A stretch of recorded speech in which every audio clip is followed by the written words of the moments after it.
আগামীকাল শেষ হচ্ছে রাজনৈতিক দলগুলোর সাথে জাতীয় ঐক্যমত্য কমিশনের সংলাপ। রাষ্ট্র সংস্কারের মৌলিক অনেকগুলো বিষয় এখনও একমতে পৌঁছতে পারেনি রাজনৈতিক দলগুলো। জুলাই সনদের আইনগত ভিত্তি নিয়ে প্রশ্ন তুলে গণভোট বা অধ্যাদেশের মাধ্যমে এর বৈধতা দেওয়ার সুপারিশ করেছে জামায়াত, এনসিপি সহ বেশ কয়েকটি দল। আর বিএনপি বলছে পূর্ণাঙ্গ জুলাই সনদ হাতে পেলেই তাতে স্বাক্ষর করা হবে। কমিশনের সহসভাপতি ডক্টর আলী রিয়াজ জানিয়েছেন, ঐকমত্য হওয়া বিষয়গুলো নিয়ে পূর্ণাঙ্গ সনদ আগামীকালের মধ্যে পাবে দলগুলো। ইমদাদুল্লাহ বাবুর রিপোর্ট। ঐকমত্য কমিশনের দ্বিতীয় পর্যায়ের ২২তম দিনে সংসদে নারী প্রতিনিধিত্ব, সংবিধিবদ্ধ প্রতিষ্ঠানে নিয়োগ, রাষ্ট্রপতির ক্ষমতা, মৌলিক অধিকার এবং রাষ্ট্র পরিচালনার মূল নীতিসহ বেশ কিছু গুরুত্বপূর্ণ বিষয় আলোচনায় রাখা হয়। এর মধ্যে সংসদে নারী প্রতিনিধি নির্বাচন নিয়ে দীর্ঘ আলোচনায় কোনো দলই একমতে আসতে পারেনি। ফলে ৫০টি আসনই রেখে আগামী নির্বাচনে ৫ থেকে ৭% নারী সদস্যকে মনোনয়ন দিতে প্রতিটি দলকে প্রস্তাব করে কমিশন। সংরক্ষিত ৫০ থাকবে, আর বাকি ৫০ বলতে চাইছে বিভিন্ন দল কতটুক মনোনয়ন দেবে, যদিও সেটা কিন্তু ঐকমত্য নাই। আর আপনি বুঝবেন, যখন যদি এরকম মনোনয়ন দেয় তাহলে কিন্তু প্রকৃতপক্ষে নারীরা জিতে আসতে অধিকাংশ জায়গায় পারবেন না। যে নারীরা ইউনিয়ন পরিষদে, উপজেলা পরিষদে, নানা পর্যায়ে নারী যেখানে প্রত্যক্ষ নির্বাচন করে নারী বেরিয়ে আসছে, সেখানে জাতীয় সংসদে কেন নারীরা প্রত্যক্ষ নির্বাচন করতে পারবে না, এ ব্যাপারে কিন্তু জোরালো কোনো গ্রহণযোগ্য কোনো বক্তব্য কিন্তু আসেনি। অধিবেশনে জুলাই সনদের আইনগত ভিত্তি কি হবে কমিশনের সামনে এমন প্রশ্ন তোলে রাজনৈতিক দলগুলো।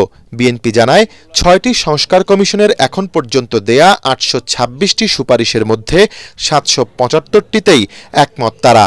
এই যে ঐকমত্য আসলো যেগুলোতে, সেগুলার ভবিষ্যৎ কি? কারণ আমরা বলছি যে এটাকে আইনি ভিত্তি দিতে হবে, কিন্তু আইনি ভিত্তি না দিলে এটা তো একটা খাওয়া দাওয়া আলাপ আলোচনা করে শেষ হলো। অথবা আমরা রিকমেন্ড করলাম, অঙ্গীকার করলাম, কি অঙ্গীকার করলাম, কার কাছে অঙ্গীকার করলাম? তো অঙ্গীকার দিয়ে তো শেষ হবে না। কমিশন যে কথাটা আমাদেরকে বলেছে যে ওনাদের টার্মস অফ রেফারেন্সের ভিতরে এই কথাটি নাই। আমরা বলেছি আপনার টার্মস অফ রেফারেন্স তাহলে পারমিশন নিয়ে আসেন প্রধান উপদেষ্টা থেকে। কমিশন যেরকম জুলাই সনদের একটা প্রাথমিক খসড়া দিয়েছে, সেখানে যেমন ২ বছরের সময়সীমার কথা বলা হয়েছে, যদি জুলাই সনদে আমরা যে বিষয়গুলোতে একমত হলাম সেগুলোকে সঙ্গে সঙ্গে কার্যকর করার পদ্ধতি সেখানে বাতলানো না থাকে, জুলাই সনদকে যদি আমরা একটা আইনি ভিত্তির জায়গায় নিয়ে আসতে না পারি, সেক্ষেত্রে সেই জুলাই সনদ সেটা পূর্বেকার মতো ৩ দলের রূপরেখার মতো শুধুমাত্র একটা ইতিহাসের দলিল হয়ে থাকবে, যার কোনো কার্যকারিতার জায়গা থাকবে না। সমস্ত দলের প্রতিনিধিদের সিগনেচার সহ একটা সনদ তৈরি হবে, সেই সনদটা ওয়েবসাইটে যাবে, জাতি দেখবে, পত্রিকায় প্রকাশিত হবে। এরপরও কি কোনো পলিটিক্যাল পার্টি ডেয়ার করবে এটা ব্রেক করার? তাহলে কি তাদের রাজনৈতিক বিশ্বাসযোগ্যতা সেই সমস্ত রাজনৈতিক দলের কি থাকবে?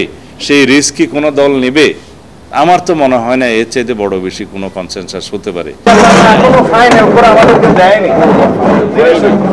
কমিশনের সহসভাপতি ডক্টর আলী রিয়াজ জানিয়েছেন, বৃহস্পতিবার রাজনৈতিক দলগুলো জুলাই সনদ হাতে পাবে।